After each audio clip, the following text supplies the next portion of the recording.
Saludos, psiconautas. Este es un nuevo episodio de Mindsurf, Transformaciones de la Conciencia. Am, el día de hoy tenemos un episodio especial o sea, de verdad es especial. Tarda casi 6 horas. Fueron 6 horas de una increíble conversación con Inti Miski. Ahora les platicaré quién es.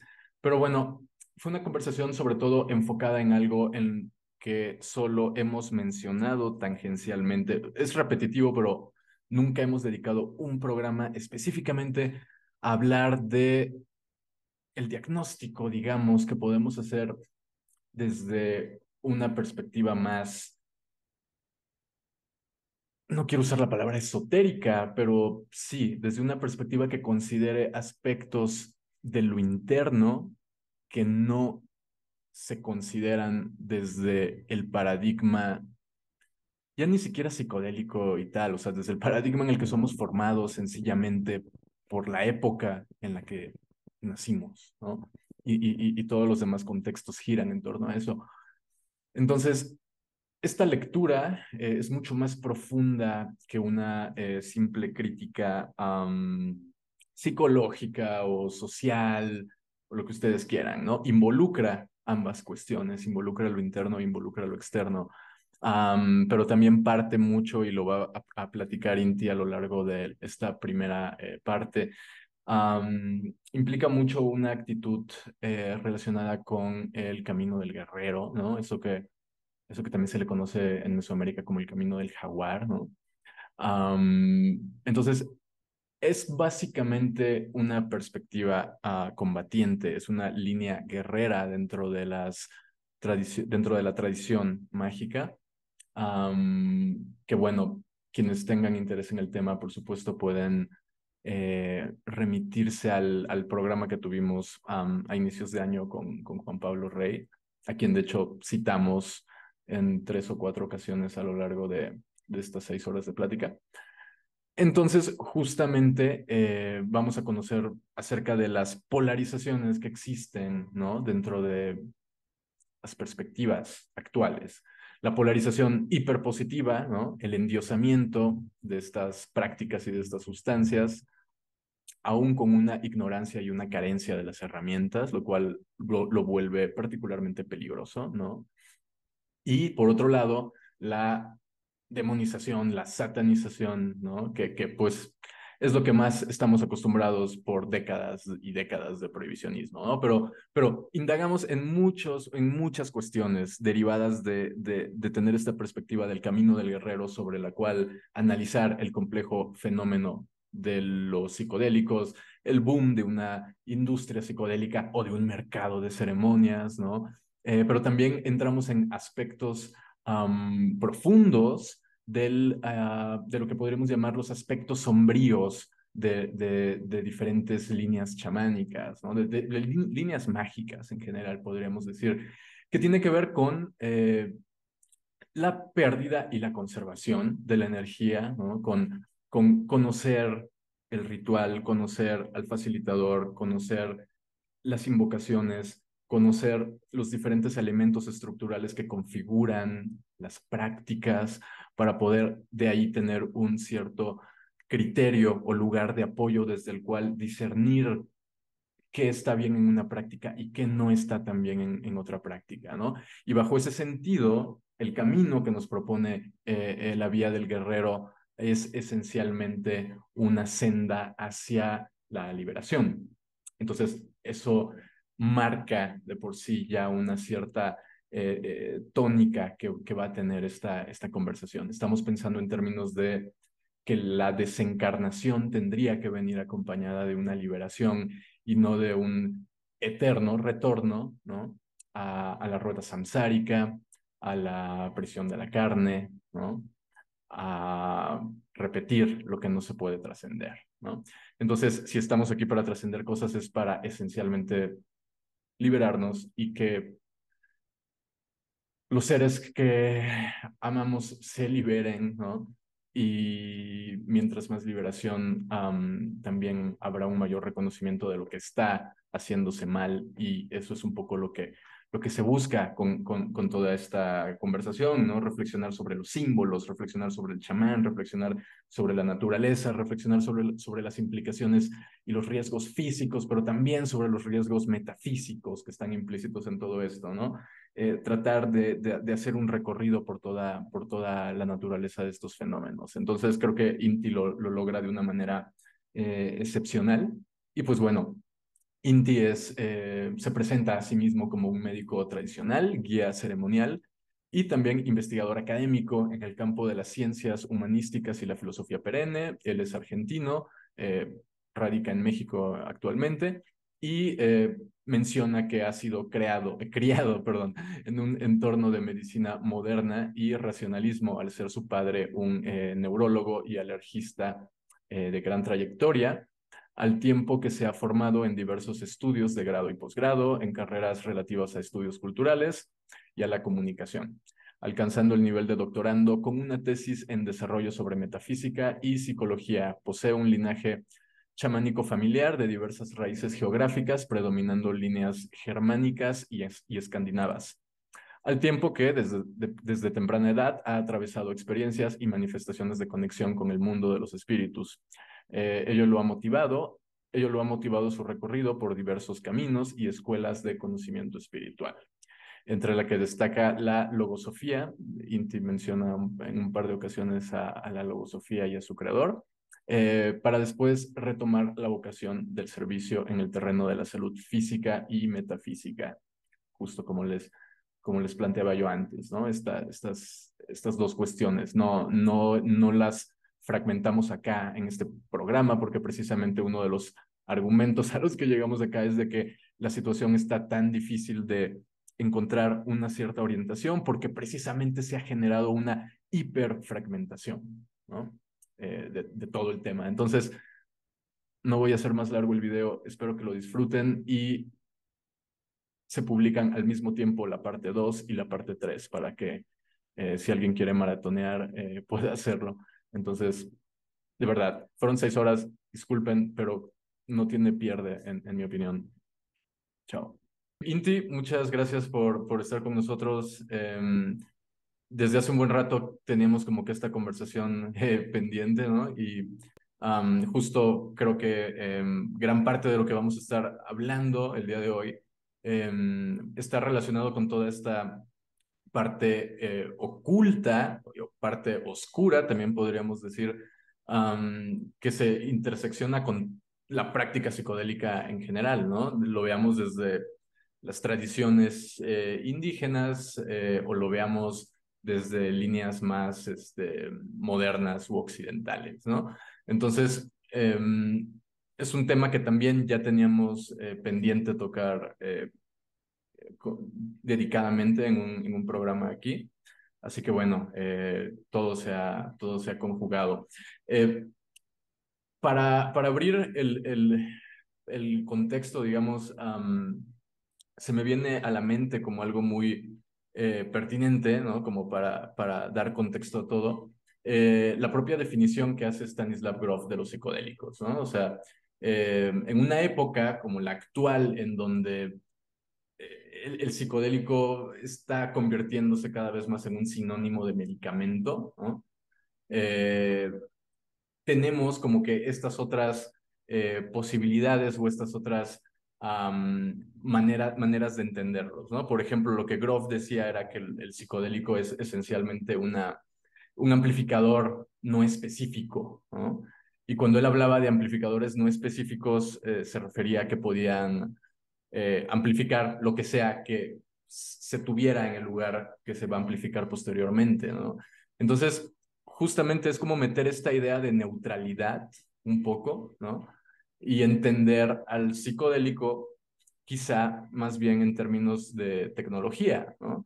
La tecnología que te sirve como una extensión del cuerpo es la misma tecnología que utilizas para destruir y para causar daños y violencia, etcétera, etcétera, ¿no? Entonces está ahí presente esta cuestión, ¿no?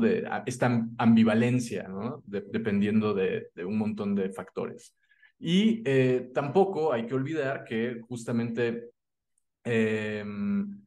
Uno de los primeros focos de atención de los psicodélicos por parte del gobierno fue una supuesta cualidad que podrían tener para permitir la reprogramación cerebral, ¿no? O también podría decirse el lavado cerebral, el control mental y todas estas cosas, particularmente a través de la famosa, eh, el proyecto MK Ultra, ¿no?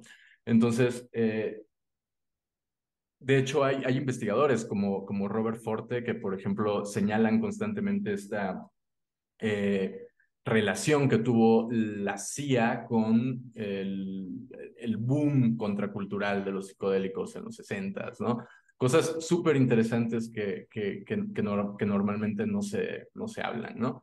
Pero están ahí y sirven como un antecedente que te puede indicar que los psicodélicos son susceptibles a ser moldeados por un montón de cuestiones, ¿no? Que al final van a terminar programando en cierta forma la naturaleza de la experiencia. Entonces, yo pongo eso ahí como un contexto de entrada, nada más como para cubrir uno de los posibles tantos flancos por donde se le puede entrar al tema.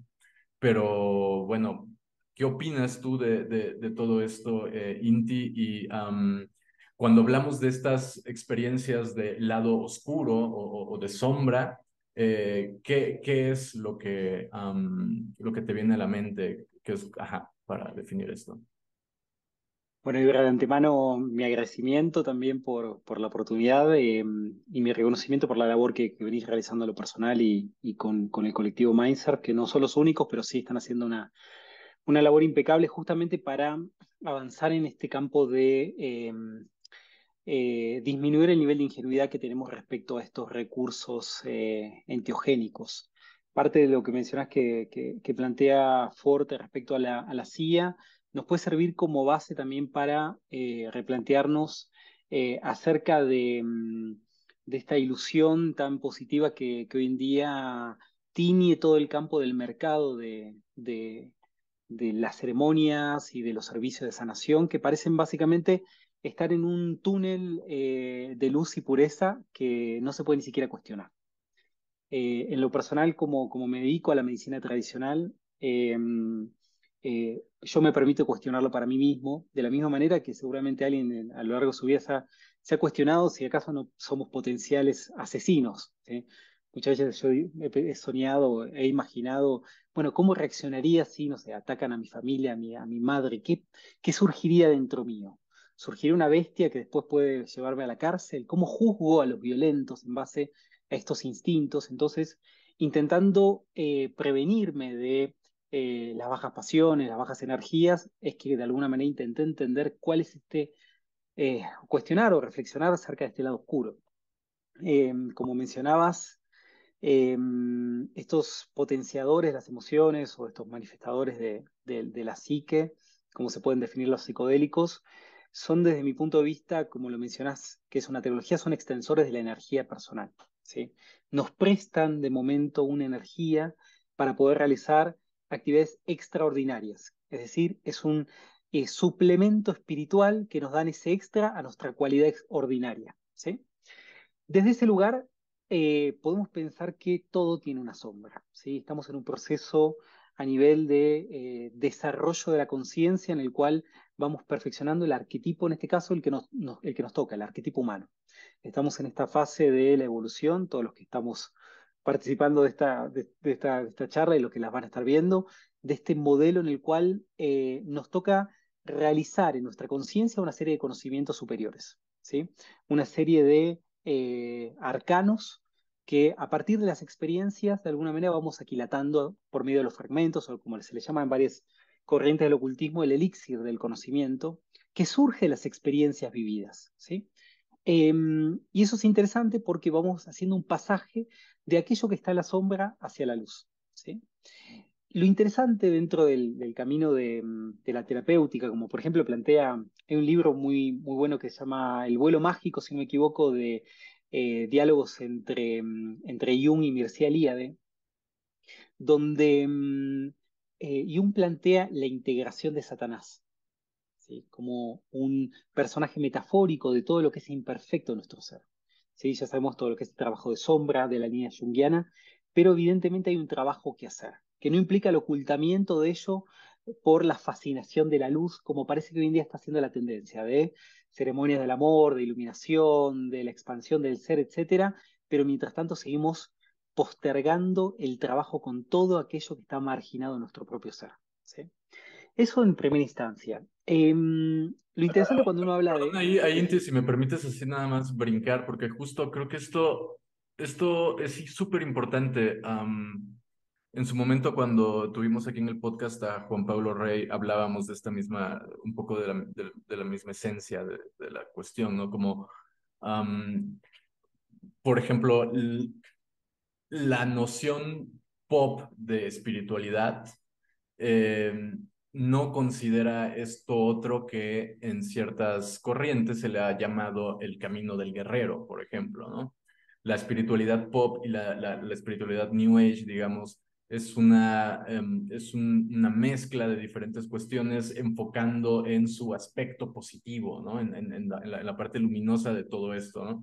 Pero justo la parte de incorporar un camino del guerrero es totalmente incompatible ahí. Entonces, es como, es todo un tema porque las personas que se han considerado hasta este momento, podremos decir a sí mismas espirituales, usando ese concepto, no están incorporando un camino, el camino del guerrero, que es una parte vital pues sí, del crecimiento personal, digamos. Y se queda pero, corto el concepto del crecimiento personal. sí, pero eso es parte de la infiltración cultural con la cual estamos guerreando. Por ejemplo, en el campo del periodismo, ¿qué soy un periodista? Básicamente es un reciclador de las agencias que bajan de Reuters, copy y Exacto. pega, Sí, básicamente. sí, sí. Pasa con los artistas. ¿Qué son los artistas? Básicamente los que utilizan los símbolos hoy en día, que están en la mente de las personas en el campo de lo más ordinario, lo más común, las bajas pasiones, lo más latente, lo más contagiable en términos simbólicos, pero no son aquellos que están buscando reinterpretar la realidad, profundizar en los símbolos que aquejan a la experiencia humana. Por eso estamos hablando hoy en día desde un punto de vista de la decadencia de la cultura. Estamos hablando de el momento en el cual nos encontramos en la disolución de la relación entre el alma y el espíritu, en el enfriamiento de ese matrimonio que tiene que darse entre el ser profundo y este ser psicológico que en este momento podemos estar caminando este plano de tierra para servir a la alimentación de la conciencia. Y Mm. desde ese punto de vista el camino del guerrero no es algo que se popularice porque a los fines de la fagocitación energética no se quiere la rebelión del individuo, ¿sí? Y es difícil a veces hablar de estos temas porque a veces suena muy dramático hablar de fagocitación, hablar de eh, Hay muchas humanero, como es implicaciones el... ontológicas en abrazar por completo el discurso, porque claro, entonces hablamos de un universo en el que no solo estamos nosotros, sino estas super entidades que se alimentan de nuestra energía y existe una dinámica histórica de relación con estas entidades por milenios. O sea, es todo un cosmos que no existía, que de pronto tiene que ser Ujú. considerado, ¿no? Así Entonces, es, y mm, es una cadena alimenticia de la cual nosotros formamos parte y tenemos nosotros también nuestros depredados. Entonces hay que también ser muy honestos con eso. No, constantemente estamos entre nosotros de la misma raza, nos estamos depredando energéticamente, ¿sí? Estamos generando problemáticas y cuando uno piensa a veces en los votos de castidad, por ejemplo, de los monjes, mucho de la argumentación de los votos de castidad está dado en el ahorro energético que implica el no tener prácticas sexuales o no tener una pareja. Hace poco lo había visto en un monje tibetano que hacía referencia a todo lo que implicaba estar en pareja, que desde su punto de vista era una pérdida energética a los fines de el camino que tenemos que hacer y a la misión que tenemos que realizar de seguir acrecentando la conciencia. Lo interesante en este punto es que cuando se hablan de estos temas, uno dice, wow, qué pesimista, o es como arruinarle la infancia a un niño que le contás que la vida va a ser difícil, que hay que pagar impuestos, que se va a tener que cuidar de los atracadores, etcétera. Y desde mi punto de vista, el camino del guerrero es avanzar con la inocencia del espíritu, pero sin ingenuidad. ¿Sí?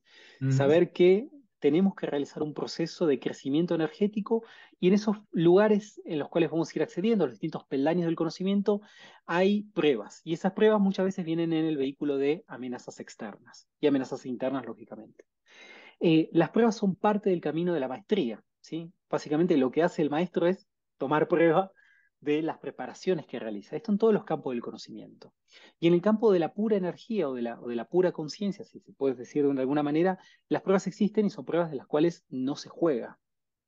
Cuando hablamos muchas veces de experiencias de estados alterados de conciencia y las personas se encuentran con demonios, con entidades, con bichos, por lo general lo que yo he identificado es que tienden a ser más como los fantasmas del tren fantasma. Son apariencias, son ilusiones, pero los verdaderos bichos son los que realmente ponen a riesgo la propia vida. Y eso existe.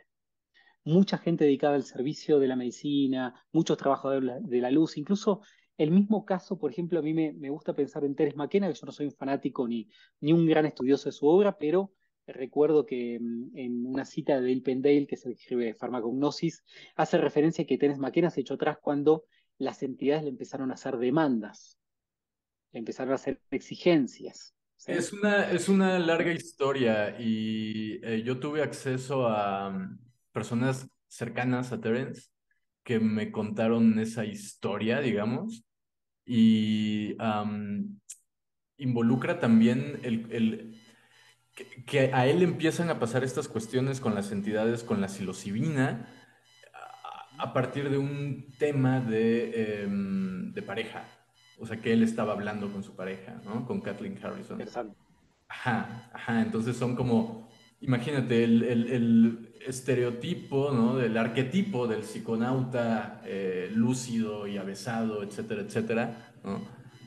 Sucumbiendo ante un simple viaje de psilocibina. No, es que precisamente son esas otras cosas que se están concitando, ¿no? Cuando uno está teniendo este tipo de experiencias, que desde una visión materialista no se consideran, no existen o es, ¿sabes? Entonces, por eso estar teniendo espacios como este y que podamos tener una conversación desde estos puntos en donde ya sabemos un poco lo que hay que considerar y lo que no hay que considerar, puede dar así un montón de frutos, creo. Totalmente. Y te lo digo incluso porque mi enfoque, siendo servidor de medicina, muchas veces está vinculado a esto, a pensar a los sacramentos enteogénicos como herramientas de liberación, no como recursos espirituales para hacer que el individuo encaje de manera menos reaccionaria con el sistema vigente. Es todo lo contrario, es generar la liberación interna que muchas veces va a llevar al cuestionamiento de la cultura hegemónica Claro, actual. ¿Sí? claro, El claro. punto es cuestionar el uso de estas medicinas implica cuestionar este paradigma en el cual estamos sentados, donde estamos básicamente en una carnicería energética, ¿sí? Y lo digo sin pesar, disfruto la vida y disfruto de los encantos que tiene el sistema, pero yo quiero la emancipación de mi propio espíritu, quiero la Ujú. emancipación de mis seres queridos. Y en última instancia, ¿por qué es importante hablar de estos temas y con el enfoque que lo vamos a hacer? Sabiendo que hay una ética de discreción y que la discreción es algo importante para acceder a los misterios, porque si uno no puede guardar el misterio, de alguna manera no va a ser digno de poseer ese misterio, es que hay un deber democrático real, ¿sí? En poder hablar con la mayor veracidad sobre estos temas, pues son herramientas de la verdad que muchas veces se adecúan para seguir alimentando las ilusiones, ¿sí? Que es una de las grandes contradicciones. Pero si pensamos en la democracia, no la democracia vigente, que también es otra ilusión, uno podría pensar como gran metáfora, ¿qué es lo que estamos viviendo? ¿Es realmente esto una democracia? Lo mismo decimos, ¿esto es realmente lo que pueden dar las medicinas, las sustancias enteogénicas, lo que hoy en día estamos viendo en las ceremonias, lo que Ujú. hoy en día estamos viendo en los consumos? ¿Esto es el tope de Para rendimiento que esto es pueden dar? todo. ¿Sí? Como para esto era todo, o sea, ajá. Ujú. Porque te digo, pienso incluso, nosotros nos conocimos, seguramente recordás bien, en un evento de trabajadores de la luz, por decirlo de una manera, ¿sí? Eh, yo lo que sentía energéticamente en ese lugar era que parecía un hospicio de enfermos. Me hacía acordar al hospicio de enfermos de la Madre Teresa de Calcuta, ¿sí? Que los tenías a Es todos que con había paradigmas ansiolíticos. para todos los gustos ahí, ¿no? ¿Eh? Era Pero es interesante pensar, parque esto de es diversiones esto. entre paradigmas. Pero los que tienen hoy en día las herramientas de acceso al mundo del espíritu, Ujú. son esto. Son seres que todo el tiempo están apegados a sustancias, son seres que no tienen sobriedad, seres que están con actitudes que demuestran falta de ética, que falta de visión, que no estudian, que no cuestionan, que no se hacen. Ahí creo cabe hacer la distinción, sí, la justa distinción entre el camino mágico y el psiconauta, ¿no? O sea, porque el psiconauta, lo más que le puedes pedir por la propia definición de qué es un psiconauta es que lleve un registro de todos los cambios que ocurren cuando usa sustancias, ¿no? Y mucha gente ni eso. Usan las sustancias, pero no es como que lleven un registro ni eso, ¿no? Así es. Entonces, eso está muy bonito, ¿no? Desde una perspectiva científica, pues sí, contribuyes al conocimiento de la planta, etcétera, etcétera, pero no es un camino orientado hacia la liberación, ¿no? No es un camino, Ujú. no es un camino que siquiera por default considere aspectos espirituales, es al contrario, o sea, mientras más occidentalizado suene el discurso, es más aceptado. Entonces, eso está ahí, ¿no? Es latente. Y, por Y es ejemplo, fundamental. ajá, no, sí, Dime, ahí te cierro la idea.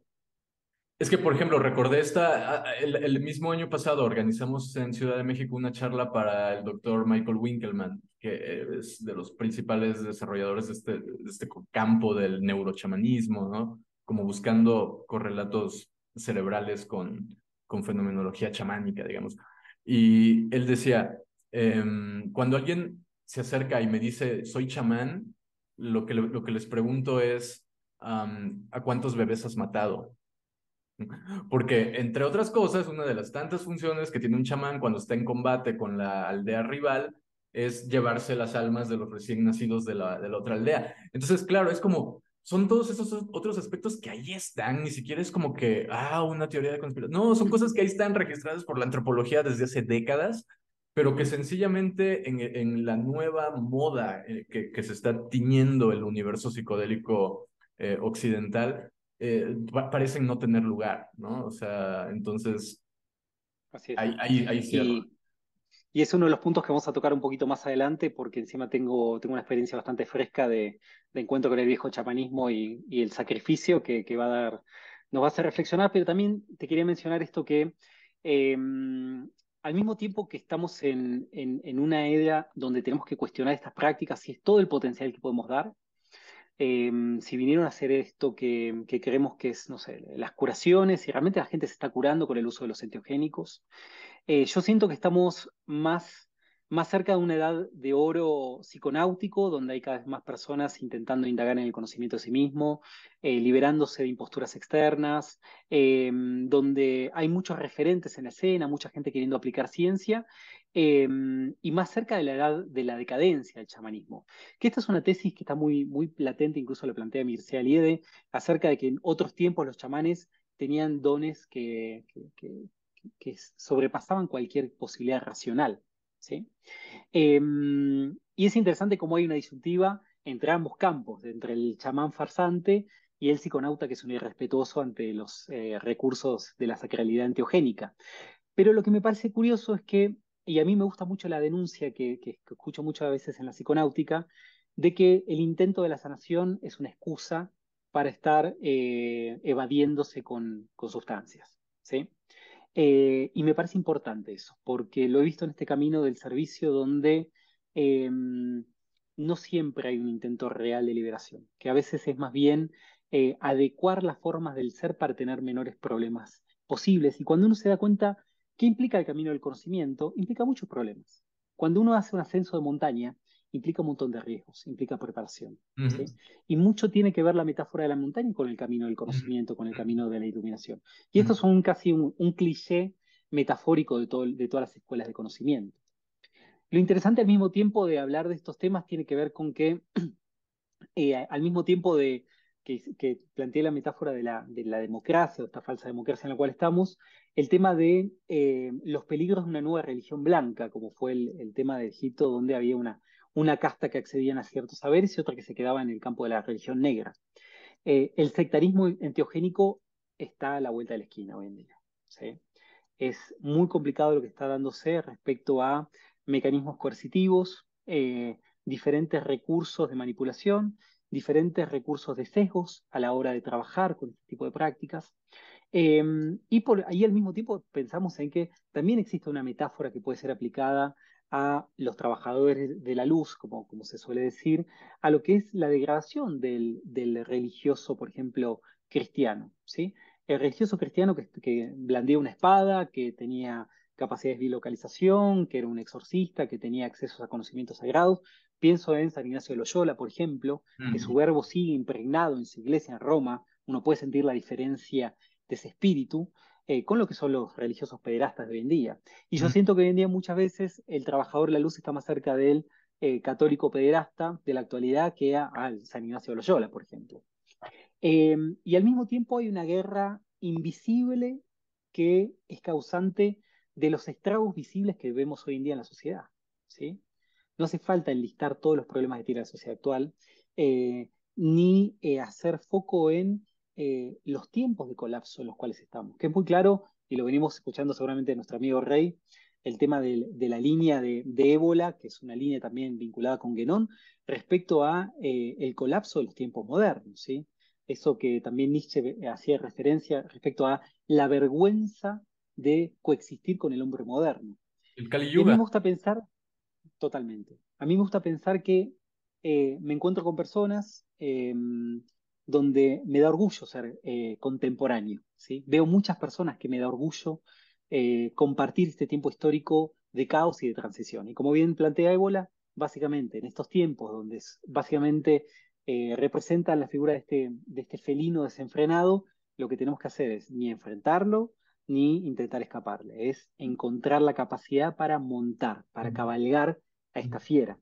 Y de alguna manera uno puede pensar que estos recursos vegetalistas, estos enteógenos, pueden ser una buena vía, más no solamente es la única, porque todo se trata de la elevación de la energía y en la solidificación de la capacidad energética. ¿Qué está pasando también al mismo tiempo? Es que estos trabajos de altura energética que realizamos no nos encuentran con el acondicionamiento interno requerido. Parte de los problemas que he encontrado leyendo a los psiconautas son todas las secuelas que tiene a veces la cultura de la incursión constante en el mundo metafísico a partir de psicodélicos, sin preparación acorde para poder surfear esos mundos, sin preparación acorde para hacerle frente a las energéticos o a los embatimientos que uno puede encontrarse en esos campos. Ni hablar cuando se trata de la labor de un médico tradicional que básicamente hace el trabajo que hace Virgilio con el Dante, acompañando, siendo un ladero, siendo un preceptor de la persona que tiene que internarse en esos campos para hacer trabajo de recuperación de alma, para liberar determinados tipos de situaciones traumáticas o para confrontar directamente con energéticas que se han apoderado de cuestiones que le pertenecen, de bienes inmateriales de ese individuo.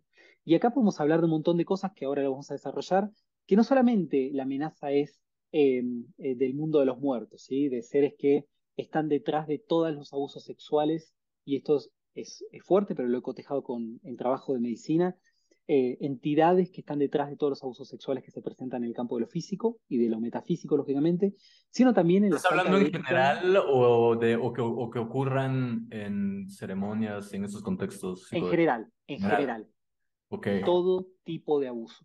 Hace poco he trabajado con una miembro de una familia postiza muy querida que había una degradación muy fuerte energética, espiritual en los descendientes, y la raíz tenía que ver con un abuso sexual en la cual mi propia tía postiza, su padre era su propio abuelo, es decir, eh, la madre de esta tía postiza había sido abusada por su propio padre, y la medicina me había mostrado cómo ese tipo de abuso, y uno dice, bueno, el incesto también tiene unas raíces, unos fundamentos energéticos importantes, generó la degradación de esta familia.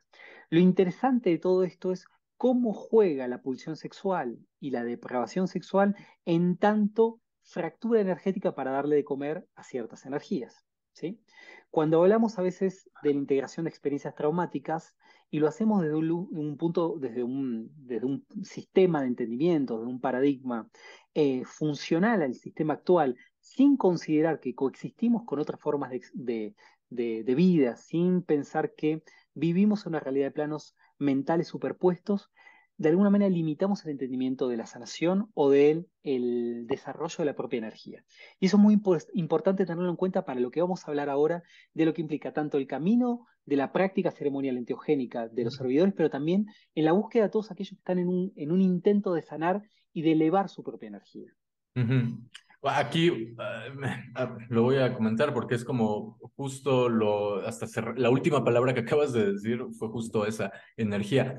Creo que la clave vuelvo a lo mismo, es que los sistemas o las aproximaciones occidentales contemporáneas no existe, o sea, no existe el concepto de energía más que desde una perspectiva de energía celular, ¿no? Energía que tenga el cuerpo, pero no hablamos de energía vital, no hablamos de esos conceptos que vienen más desde lo esotérico, ¿no? Entonces, por todo lo que acabas de decir, ya sea estos temas de abuso, ya sean estos otros temas de traumas, lo que estamos viendo son acumulaciones de energía, ¿no? Es como acumulaciones energéticas. Entonces, claro, si el paradigma que se supone que es el con el que te vas a valer no considera estos aspectos energéticos, pero esos aspectos son los que predominan en estas experiencias, es normal entonces tener el grado de extravío en el que estamos. Y creo que justo esto es lo interesante, ¿no? Que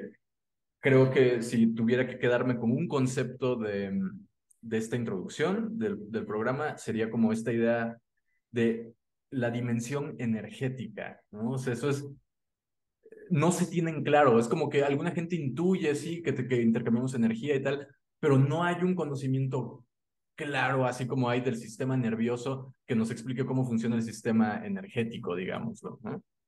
Incluso te agrego algo, no hay hoy en día un conocimiento popular claro de la administración de los recursos esenciales en este mundo. Por eso la gran mayoría de la humanidad niega el cambio climático, niega el inminente colapso de los sistemas. ¿Sí? Nos estamos acercando a un periodo de autodestrucción que es tremendo, teniendo todos los recursos tecnológicos para prevenirlo, nos Ujú, estamos acercando a eso. ujú, Lógicamente, alguien que escuche esto va a decir que es fatalista y demás. Bueno, en lo fáctico científico habla del colapso de los sistemas, ¿sí? Del ujú, agotamiento de los recursos de la Tierra por mala gestión. Lo mismo acontece en el plano metafísico. La misma depredación, el mismo caos acontece en el plano metafísico.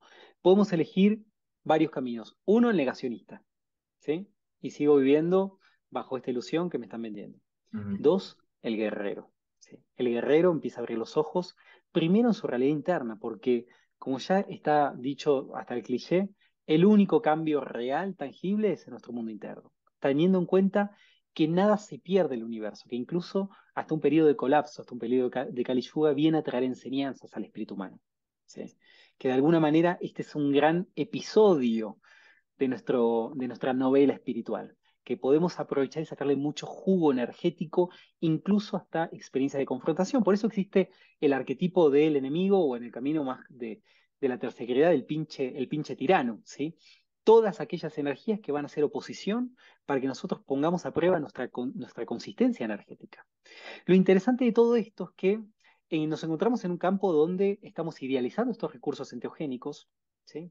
Y al mismo tiempo estamos cayendo en una creencia artificiosa de qué es el bien. El exceso de hablar de amor, de medicina rezadita, de una ceremonia hermosa, estamos forzando todo al embellecimiento artificial de estas prácticas de sacralidad, cuando muchas veces parte del trabajo de la revelación, del autoconocimiento, de la sanación, de la expansión, implica la superación de trances de vida o muerte, ¿sí? Cuando se habla incluso de la figura del chamán y se idealiza el chamán, como hay yogis de Instagram, ¿sí? Que hacen posturas con el mar de fondo, hay también chamanes de Instagram que hacen posturas donde instalan una idea al individuo que lo debilita, una idea de armonización, de paz, de conexión, ujú. lejos del trabajo de guerra. Y cuando hablamos de guerra también se le da una connotación extremadamente negativa. Podemos pensar en la pulsión energética, ¿sí?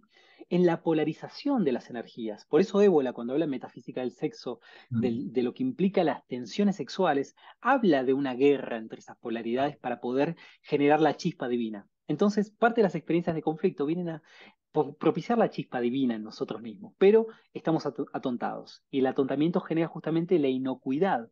Entonces esta depredación energética también es como estar libando constantemente nuestro néctar espiritual sin que podamos revelarnos. Entonces estas medicinas vienen de alguna manera a renacer en estos tiempos para que nosotros renazcamos. Pero no existe un renacimiento psicodélico, sino hay un renacimiento del espíritu individual. En tanto, este renacimiento psicodélico sigue metiéndonos más en el terreno de la inercia espiritual, de la inconsciencia, del hipermaterialismo, de la ofuscación, etcétera, no hay renacimiento alguno. ¿sí? Cuando pensamos incluso en el tiempo histórico del Renacimiento, parte de lo que ha pasado es darle la espalda a los dioses. Cuando hablamos de los artistas del Renacimiento, hablamos de lo que es la deificación del artista, ¿sí? Ya no es el artista alguien que vehiculiza a las musas, sino que es Miguel Ángel, el dios de la escultura, ¿sí? Entonces esto es importante porque estamos también deificando a portadores de estos sacramentos enteogénicos, cuando en realidad todos estamos en un proceso de liberación y es muy importante tener en claro que el enfoque pesimista de este caso, de esta decadencia, tiene que alimentar el ansia de sobrevivir, ¿sí?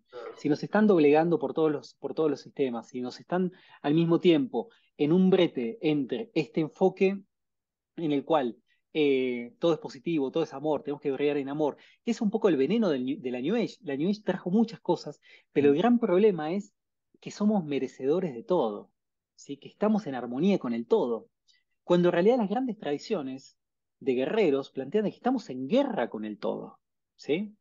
Que al mismo tiempo que Dios es nuestro creador, Él es Pero nuestro esa destructor. frase le revientas el oído a alguien que venga de una línea mainstream, digamos, budista, ¿no? O sea, que estos planteamientos, ¿no? Eh, como el trabajo de ébola, ¿no? Que utiliza frecuentemente estas metáforas del combate, ¿no? Expresado tanto en lo interno como en lo externo. Sin embargo, volvemos a la misma historia de hace rato, ¿no? Para la espiritualidad pop, que llegues a hablar de un camino combatiente, guerrero, en el entorno en donde todos estamos con el chalcito de blanco y, ¿sabes? Con la cancioncita acá y las guitarras. Entonces, justo, o sea, es como sopesar, ¿no? O sea, ambas cuestiones, la falsa armonización, que al final solo va a generar desarmonización, o un camino eh, que va a implicar una cierta audacia, ¿no?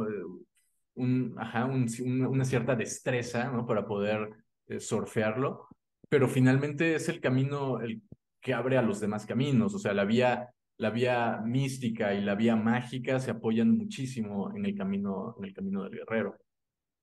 Así es.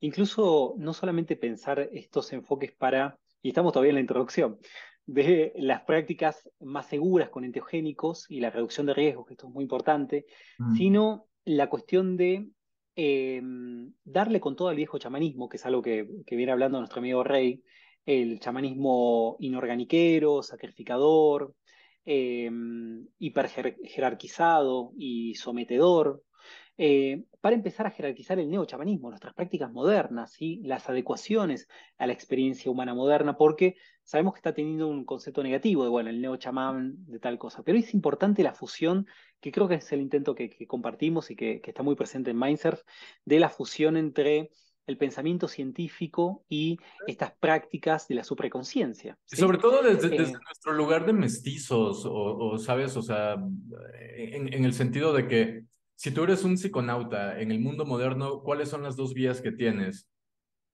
Te vuelves indigenista, ¿no? Y al rato traes el poncho y todo, y adoptas el sistema de creencias de tal etnia, o directamente te vuelves el cientificista, ¿no? Y no quiero saber nada de chamanismo, a mí solo díganme neurociencias, ¿no? Entonces encontramos ahí ese obstáculo, ¿no? Totalmente, y es hermoso cuando lo científico ilumina el campo de lo chamánico, porque, por ejemplo, hace un tiempo que habíamos compartido ceremonia con una persona que venía de la Amazonía, y ellos tienen presente el tema de los cítricos, del no consumo y no superposición del cítrico con ciertas medicinas, pero no entendían por qué. Y cuando hablamos ellos decían solamente el limón no utilizar. Y cuando hablamos de flavonoides y cómo los flavonoides precipitan alcaloides y cómo los cítricos los inhiben, entendieron que ya no solamente era el limón, sino que se extendía a toda la familia de cítricos, ¿sí? Entonces puede haber ahí una fusión muy interesante de saberes, pese a que el día de mañana te encontrás con alguien de la tradición o alguien de comunidades originarias y no le interesa hacer un cambio de concepto, no le interesa iluminar su práctica tradicional conocimiento científico, pero Mm, también tiene que ver con que nosotros los idealizamos también algunas culturas originarias, y también es importante el tema de hablar de estos temas para propiciar una comunidad más sana, una comunidad de personas que se exponen a ser los guardianes energéticos de un campo que se abre para el trabajo espiritual, con más profesionalización de las prácticas, con beneficios reales también. No estar jugando a la sanación, no estar jugando a la expansión de la conciencia, sino dar pasos concretos en pos de esos propósitos. mm, Y también revivir un poco lo que está detrás de lo que venimos charlando, es alimentar el logos de la enteogenia, es decir, alimentar el concepto de estas son herramientas de liberación. ¿Sí? mm, Que estas son herramientas para desatar una guerra contra nuestras propias fuerzas inferiores, contra nuestras tendencias autodestructivas, contra nuestra holgazanería, contra la hegemonía de nuestra mente inferior que todo lo tiende a lo material, contra nuestra personalidad que sofoca a nuestro individuo, entre otras cosas, y al mismo tiempo contra la dominación cultural, ¿sí? Que lo contamina todo, contra la impostura, contra aquellos conceptos y creencias que están instalados en la base de nuestra psique y que nos son invisibles. Queremos reflexionar sobre un asunto y tenemos cimientos de creencias y de conceptos que nos condicionan cualquier tipo de acercamiento a la verdad, y al sí, mismo tiempo contra la manipulación metafísica. ¿Sí? Entonces, ¿cuál sería el enfoque de plantear estos temas de los cuales ahora nos vamos a meter? Es trabajar sobre la emancipación del individuo en términos tanto de la labor que cada quien realiza, como también del deber para con la familia humana. Cuando pensamos en lo que es el sentido de la existencia, y pensamos en el concepto del uno, de que todos somos un desprendimiento, somos partículas divinas de esa gran fuente que todo lo une, vamos a realizar un proceso de regeneración o de retorno a la fuente luego de un camino de esfuerzos espirituales y desarrollo de la conciencia. ¿Sí? Ese es una perspectiva que intento transmitir lo más simple posible, pero que unifica a muchas de las doctrinas ocultistas, herméticas, esotéricas de Oriente y de Occidente. Le retorno a la fuente. Pero ¿cómo vamos a retornar a la fuente? ¿Qué deber tenemos en este paso por estas experiencias como es la que estamos viviendo humana?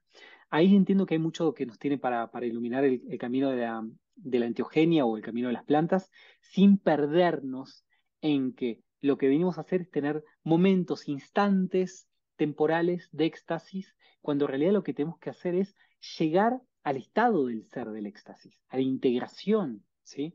Y hacerlo fuera de dependencias externas. claro. Si creemos que la toma de ayahuasca mensual me va a propiciar un acercamiento real a la divinidad, ¿sí? Me estoy perdiendo de realizar esfuerzos en el diario vivir que van a acrecentar mi energía para ser digno de sentarme en la mesa de Estás Dios. esperando la siguiente luna llena para, o sea, para ir a la siguiente ceremonia y se convierte más bien en una dinámica social, de socialización, ¿sabes? Es como un lugar con gente que hay un círculo de apoyo que se forma a través de compartir la experiencia y tal.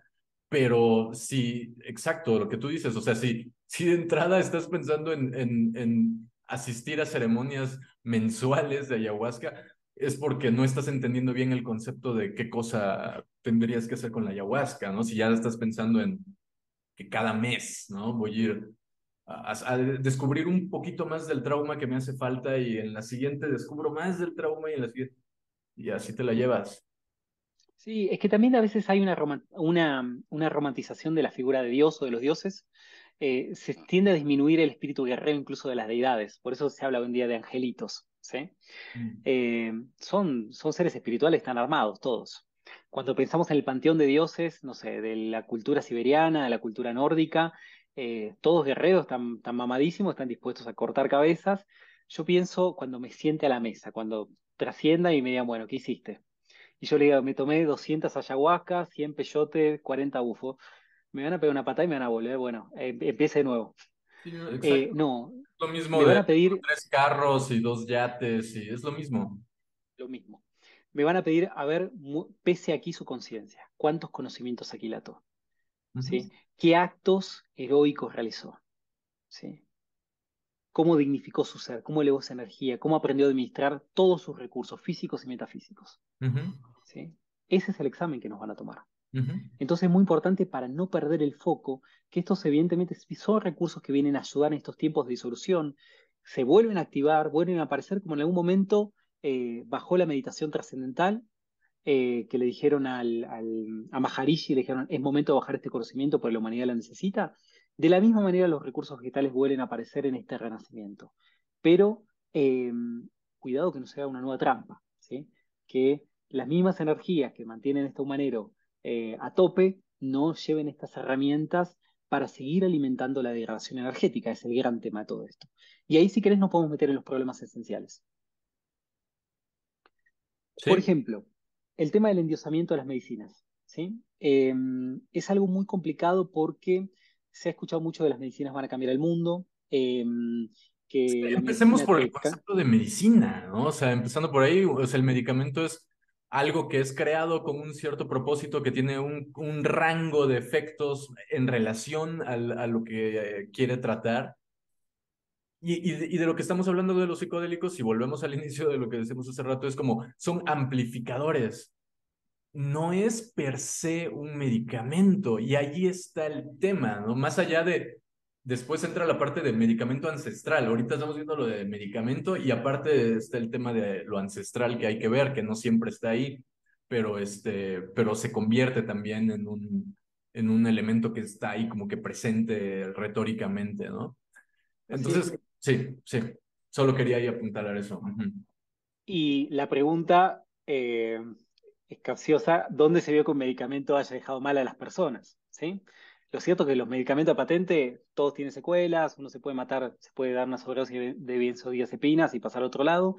Y la gran tendencia de todo aquello que llamamos medicina termina siendo intoxicante o algo que degrada al individuo. Y esto no está por fuera de lo que son las medicinas enteogénicas. Mm. Cantidad de casos de personas dañadas, cantidad de casos de personas con secuelas, cantidad de casos de personas que se acercan con la creencia de un despertar de la conciencia, de un cambio radical de vida, y lo tienen durante 6 horas en un contexto ceremonial, y ese efecto se diluye con el tiempo y volvemos al mismo estado inocuo y sin potencia energética.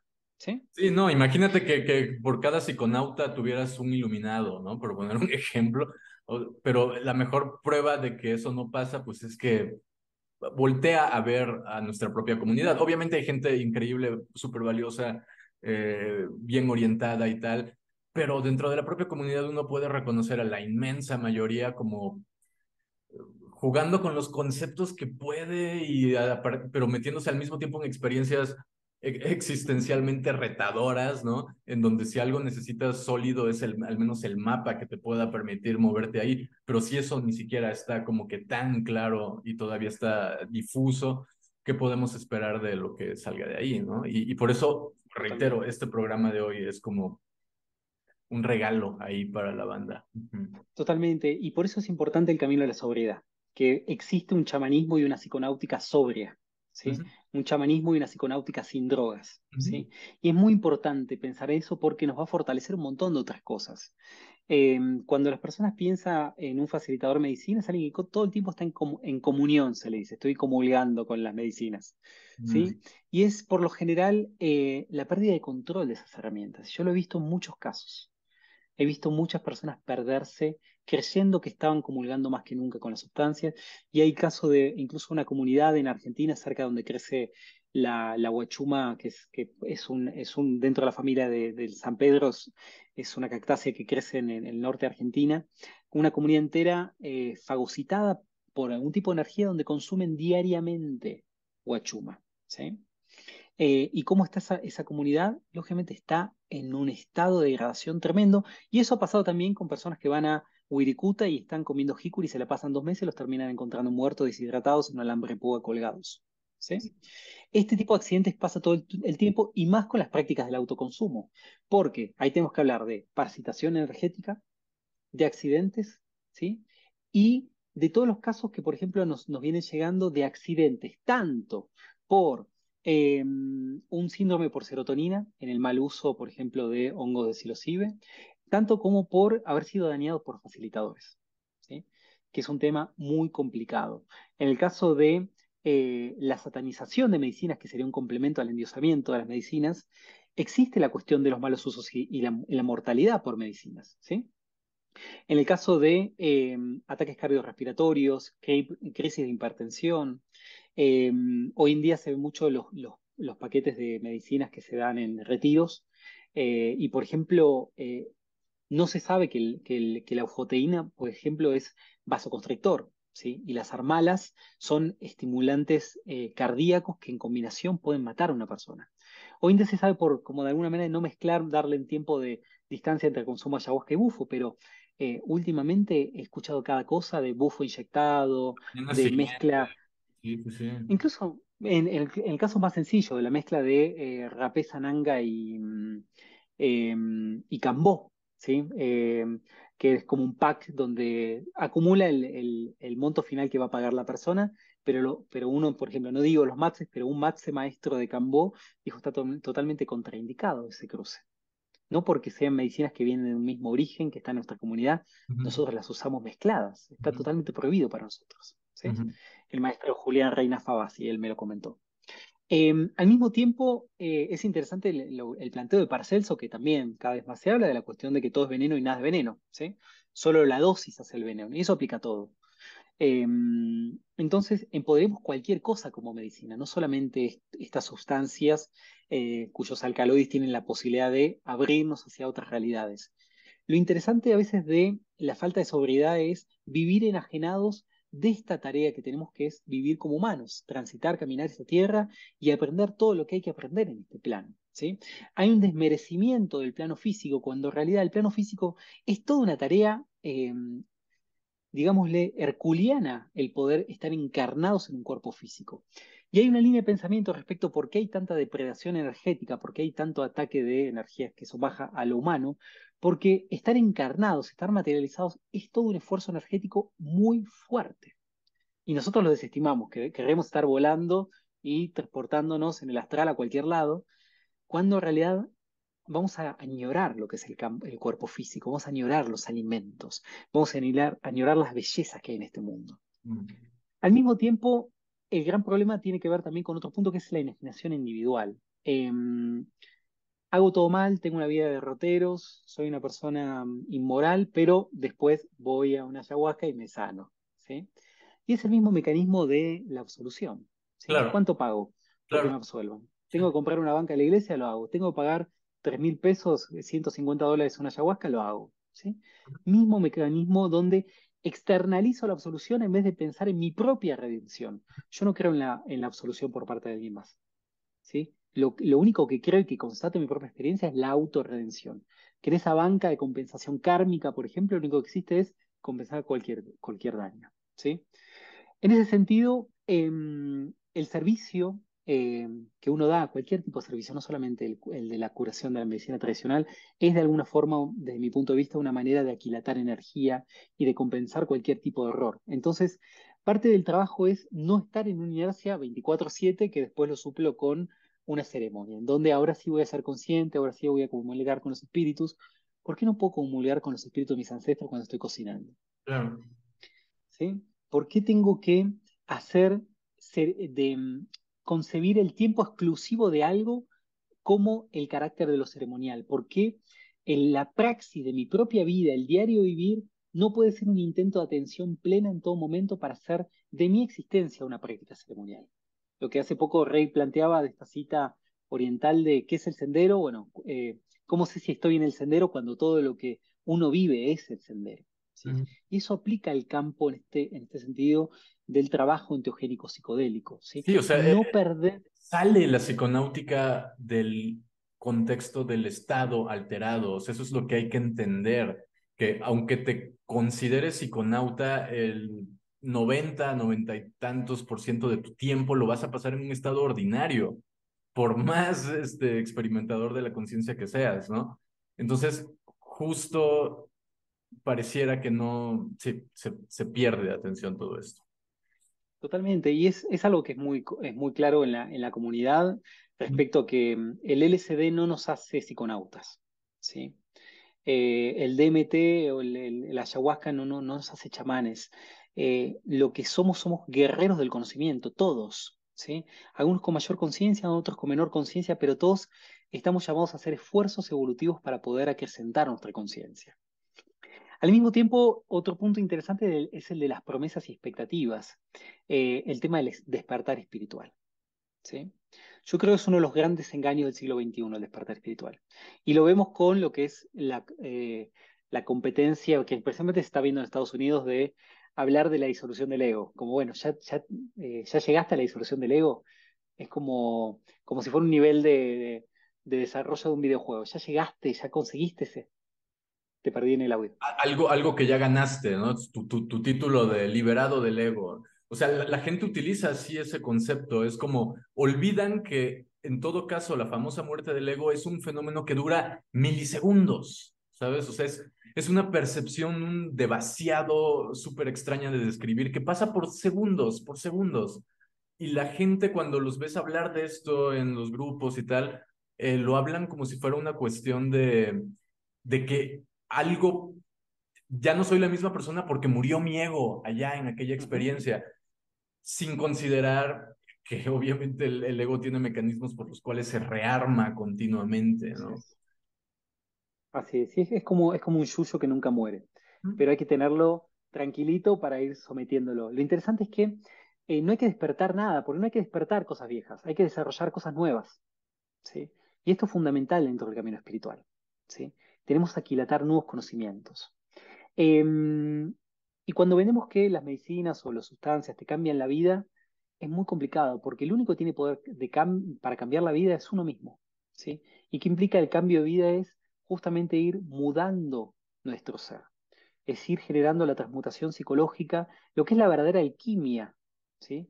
La alquimia metafísica. Hoy en día vemos en descripciones de perfiles de Instagram, alquimista, sacerdotista, estamos viendo la degradación de esos conceptos, de esas jerarquías, ¿sí? La transmutación de los elementos metafísicos es hacia donde todos tenemos que ir. Entonces, nadie puede llamarse alquimista porque todos en potencia lo somos de alguna manera, ¿sí? El tema es empezar a creérnosla en un buen sentido. Estamos llamados todos a sentarnos en la mesa de Dios. Eso es muy importante. Y mi gran duda existencial hoy en día es, ¿qué pasa con los que no quieren? Una fuerza cósmica va a impulsar a todos a hacer esfuerzos evolutivos en algún momento hasta llegar a sentarse hasta la unidad, o algunos seres van a quedar en el camino y se van a degradar. Y es fuerte pensar en eso. Es fuerte pensar que si mi mamá no hace un esfuerzo evolutivo, ese espíritu no lo voy a ver más. ¿Sí? Entonces, pensando en esto, es importante estudiar. Cuando hablamos de lo que es las bases doctrinales en el trabajo en la psiconáutica o en el chamanismo, es fundamental pensar que necesitamos tener metodologías de trabajo. ¿Desde qué lugar vamos a enmarcar estas prácticas espirituales? ¿Sí? Porque cuando no las tenemos, nos guiamos por el sentido común. Y como dice el maestro Ramsol, que es el creador de la logosofía, el sentido común es el menos común de los sentidos. ¿Sí? Es la degradación de todos los saberes. Entonces, ¿desde dónde nos vamos a parar? Nos podemos parar desde el rosacrucismo, de la teosofía, de cualquier doctrina oriental, desde el Tao, desde cualquier herramienta, pero que cada uno encuentre la que les afina a su propio espíritu, ¿sí? En cada etapa. Eso es muy importante porque, por ejemplo, me he conectado con Aleister Crowley, por ejemplo, en otros planos, pero nunca he leído un solo libro. No me llama, me genera repulsión intelectual. ¿Sí? Y es muy curioso eso. Y lo confieso porque a muchas otras personas le debe causar repulsión intelectual, no sé, Madame Blavatsky, Ramsol, no sé. Yo respeto hasta los que estudian a Samael Aun Weor, a pesar de que me parece raro en muchos aspectos. Entonces, no caer en desestimaciones banales ni de pensadores, ni de caminos espirituales, ni de medicina, y es algo que vamos a hablar ahora después respecto a lo que es los prejuicios y las subestimaciones de las medicinas. Hoy en día caímos en la hegemonía de ciertos espíritus y ciertas autoridades. Entonces uno quiere ir, no sé, al espiritismo y Allan Kardec, que es la autoridad, pero ¿cuántos pensadores, cuántos autores de libros espiritistas son interesantes? En todas las ramas de conocimiento hay discípulos que han superado a los maestros, y en el campo de las medicinas hoy en día estamos en una escena, digamos, de sustancias enteogénicas frente a una hegemonía de 5 sustancias, ¿sí? Que se han popularizado. ¿Cuántas sustancias enteogénicas hay en el mundo con potenciales de llevarnos al conocimiento y a la sanación? Más de 300, al menos, ¿sí? Vegetales y animales. Entonces, es importante el tema de la base doctrinal tanto en términos fitoquímicos, en términos que hacen a la salud en general, porque estamos exponiendo nuestra salud cuando uno hace esfuerzos espirituales. Eso también es importante. ¿Por qué ayunamos? De ayuno sexual, ayuno físico. ¿Por qué buscamos la alimentación sana? A veces pensamos que es por respeto al espíritu de la planta, que si comemos un bife le faltamos el respeto. No, ¿qué condiciones energéticas tengo que generar para elevarme a las alturas que me va a llevar esa sustancia? No te escucho, Ibra. Perdón, es lo que tú le estás informando a tu realidad, a tu universo, ¿no? Es como, puedo mantener el grado de disciplina lo suficiente para no comer carne, ¿sabes? Toda esta semana o lo que fuese. Entonces, es como una manera, despojándole de cualquier posible conexión metafísica, que no estoy diciendo que no la haya, pero más allá de eso, es como una manera de verificar el grado de compromiso y de disciplina que el sujeto tiene. Así es. Asumir voluntariamente Y estas deudas de compromisos, esos compromisos de ayuno, lo que fuera, sexual, lo que fuera, ¿no? totalmente. Y sabiendo que además lo único que nosotros nos va a salvar es nuestra voluntad. Guerramos de nuestra voluntad. Entonces, ¿cuáles son también, por qué la importancia de una base doctrinal? Porque cuando entendemos que todos los iluminados de la historia, todos los grandes iniciados, han sido guerreras y guerreros, empezamos a entender qué rol juegan esos esfuerzos evolutivos. Y cuán dañino es el pensamiento mágico, cuán dañino son las soluciones fáciles, cuán dañino es creerme que soy merecedor de todo, Ok. que manipulo con mi rezo el viento, manipulo con mi rezo a las leyes, o como planteaba Connie Méndez, con un rezo al cosmos, manipulo hasta para encontrar estacionamiento. ¿Sí? Esa es Utilizar. brujería. Ujú, Esa es esencialmente la brujería, ¿no? Que también es un concepto indisociable de los saberes chamánicos, ¿no? O sea, ujú.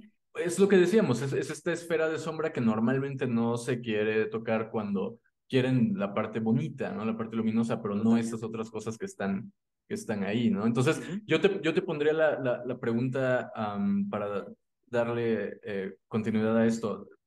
Una persona que no considera el camino del guerrero y entra a una de estas ceremonias, ¿cuáles son los posibles escenarios perjudiciales con los que se puede topar a partir de no considerar esta vía de combate interior, digamos?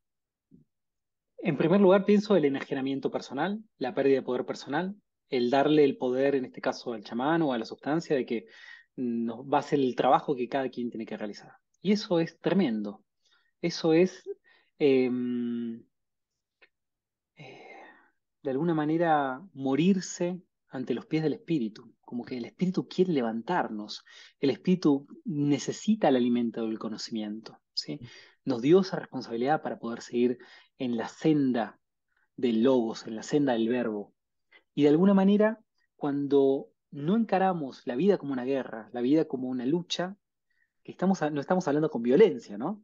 No estamos hablando de entrar en terreno ajeno y usurpar cosas. No, cuando estamos hablando de que van a haber energías que van a frenar nuestro avance y tenemos que hacer la oposición y tenemos que abrir camino energético. Cuando hay esa creencia de que solo somos seres de luz, que vamos a amarnos, que somos hermanitos y que bla, bla, bla, vamos a acumular, y no me enfrento a cada experiencia de conexión con lo sagrado, a cada experiencia de trance extático, de ampliación de la conciencia, con una disposición guerrera, ¿sí? Lo Ujú, que implica es como entrar a una zona de conflicto desnudo, sin protecciones, ujú, sin una disposición a la defensa. En cualquier momento me abro los ojos y tengo un fusil en la cabeza, ¿sí? Es ir a la muerte de alguna manera, porque cada vez que uno entra en un campo energético desprotegido, sin una intención, sin una preparación, entra en inferioridad de condiciones. Entonces es importante esa preparación. Entonces, claro, como cuando hay sesgos interpretativos, cuando hay falta de doctrina, el mismo guía de una ceremonia puede estar orientándote a condicionamientos interpretativos que te debilitan frente al trabajo que venís a hacer. Quiero liberarme, por ejemplo, quiero curar una ansiedad que tengo, quiero curar una depresión constante, quiero curar que tengo pesadillas todos los días. Eh, ¿Qué pensamos que vamos a hacer? ¿Que vamos a tener un trance extático donde nos vamos a visualizar barriendo nuestra casa o nos vamos a enfrentar con una energía que por lo general no va a tener una cara feliz? ujú. Pensamos que esa energía se va a correr de nuestro campo energético por el solo hecho de observarla? ¿Qué garantía tenemos que vamos a poder correr por completo un patógeno energético que está de alguna manera alimentándose de ¿O nosotros? qué vas a hacer ¿Sí? cuando no se quite? Exacto. Entonces, parte también de la capacitación de los médicos tradicionales es ensanchar la energía para poder ayudar a personas a liberarse de esas energéticas.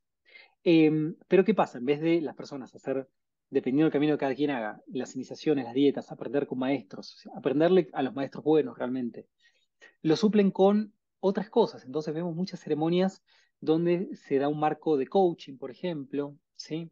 De terapias ocupacionales. No digo que esté mal, y eso a algunas personas puede ofender, pero con, no sé, prácticas de ponerse a dibujar la experiencia que tuviste con la ayahuasca. Yo no sé si es el camino. Los maestros, por lo general, utilizan el silencio, ¿ves? Tomaste el remedio sagrado, trabajaste, guerreaste, Ujú. y a Es que procesarlo, depende de qué integrarlo. referente, de si guerreaste. Ujú, Volvemos a lo mismo, que es un referente que no está. ujú. Y cuando la gente entra ahí, no va pensando en el camino del guerrero o en la astucia del jaguar, ¿sabes? No, la gente no va pensando en eso, va pensando Así es, el paradigma me lo va a resolver, ¿no? Antes era ir con el doctor y que te mandara las pastillas, ahora es este otro doctor que te manda psicodélicos, por ejemplo, ¿no? así es. Solo se Por trata. eso también hay un punto interesante respecto a las rondas de integración, ¿sí? En las tradiciones no hay rondas de integración. ¿Sí? Mm, El curandero no te pregunta, el chamán no te pregunta cómo te fue, qué ujú, viste. ujú, ¿Sí? Por lo general las rondas de contención son más para alimentar el ego del guía de ceremonia que otra cosa. Y por lo general no son honestas, porque por un lado estamos en el campo de lo inefable. ¿Sí? Hay muchas cosas que son irreproducibles con nuestro lenguaje. Es bueno intentar hablar porque estamos haciendo esfuerzos para, de alguna manera, darle un entendimiento a experiencias que van más allá de la mente común. Eh, pero hay muchas veces una cuestión que tiene que ver con que no recordamos las experiencias al mismo tiempo. Tenemos blackout de esos procesos, ¿sí? Operamos en un campo y en ese momento estamos conscientes, pero después no podemos traer lo que es del mundo metafísico a este mundo físico, ¿sí?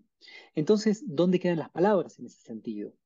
Lo interesante al mismo tiempo es que cuando vemos estas prácticas y los problemas con los cuales nos encontramos que hay tendencias a romantizar. ¿Qué es la labor, por ejemplo, de esta figura chamánica?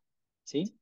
Y cuando pensamos que el chamán, y lo hablamos antes con el sacrificador, que el chamán es un ser de luz, claro, el chamán va a ser un ser de luz para la foto de Instagram, pero en el plano metafísico, ¿quién es? Se tiene que enfrentar con patógenos energéticos. ¿Cómo tiene que ser ese individuo? ujú. ¿Sí?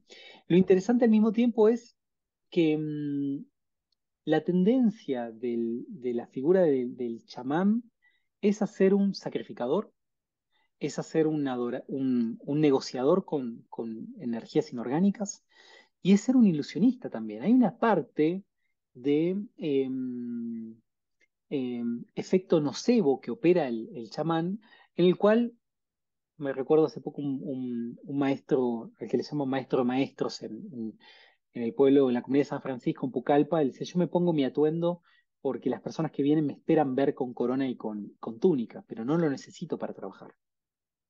¿Sí? Y es cierto, porque en cierto estado de conciencia o cierta capacidad energética, los curanderos necesitan para operar las túnicas o kushmas y las coronas y otras protecciones, pero su nivel de energético ya no le demanda eso. Entonces, hay de ahí algún tipo de postureo o adecuación estética para el efecto nocebo que requiere la mente del paciente para aceptar la curación en su inconsciente. Al mismo tiempo, el chamán es un ser asociado con el crimen y con la mentira. Esto es muy fuerte tenerlo en cuenta porque se contradice con lo que plantea Mircea Eliade de que justamente el chamán en la raíz del término tungú es un individuo de conocimiento, ¿sí? Entonces, ¿qué es el conocimiento?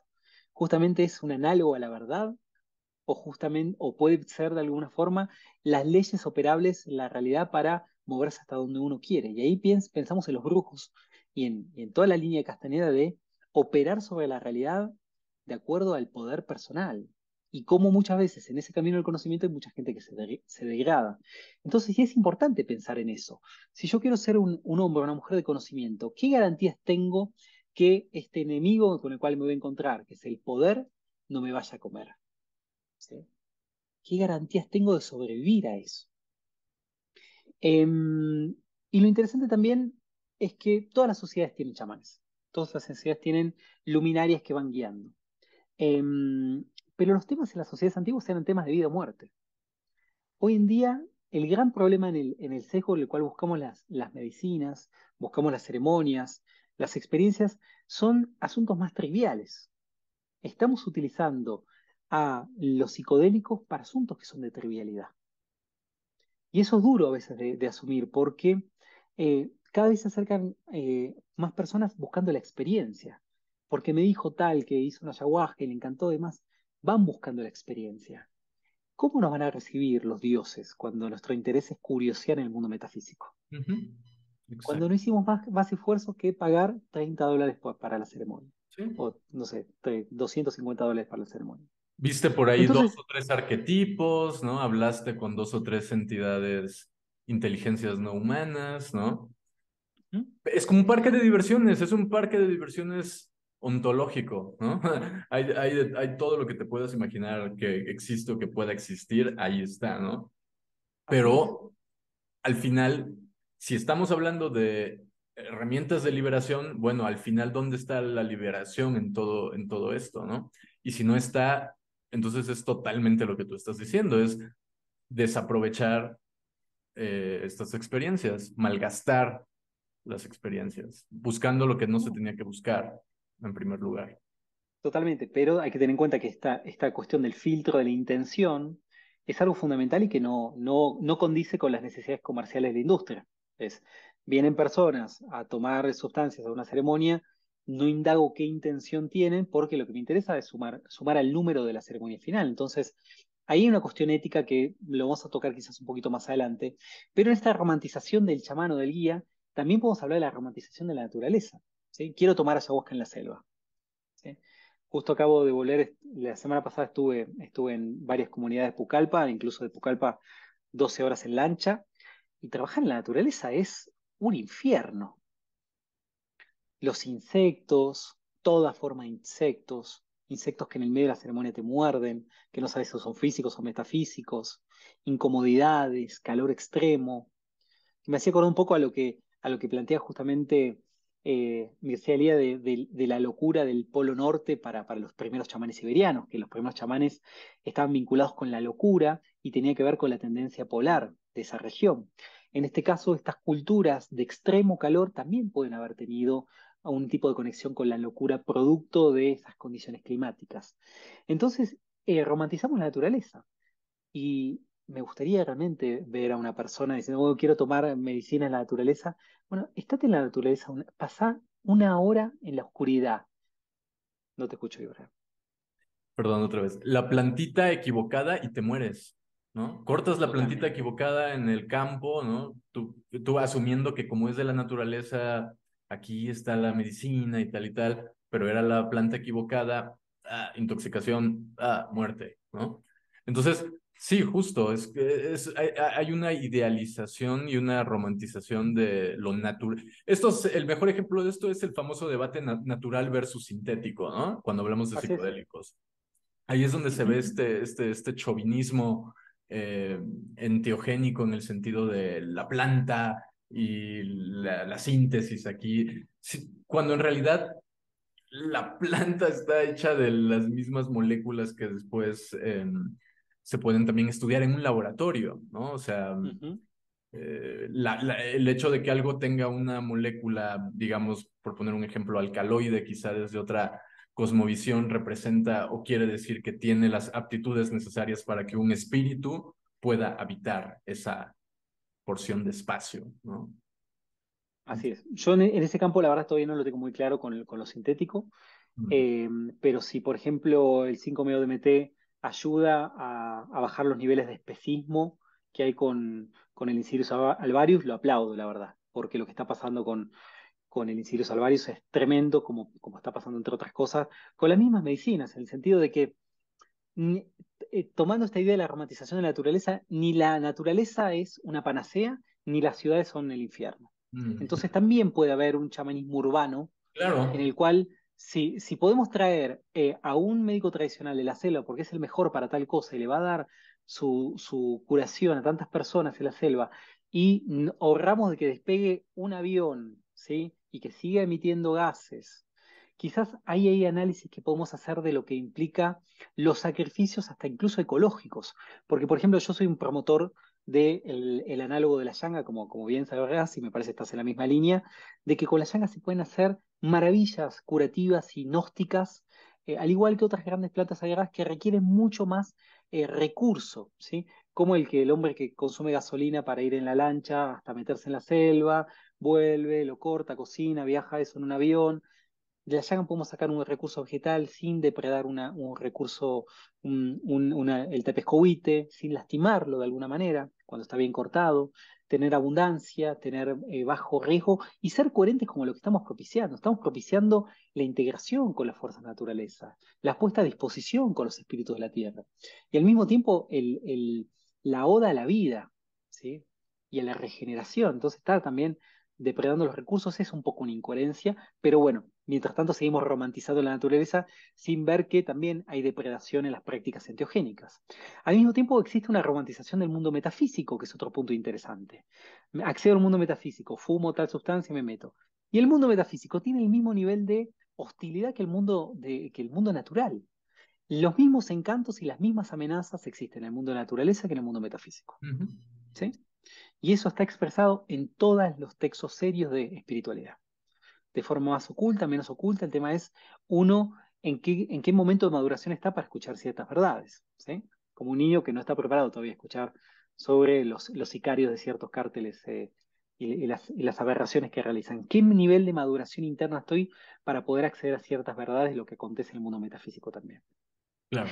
Al mismo tiempo, por ejemplo, está esta cuestión de una creencia de que todo lo que conectamos es bueno y útil terapéuticamente en las experiencias extáticas.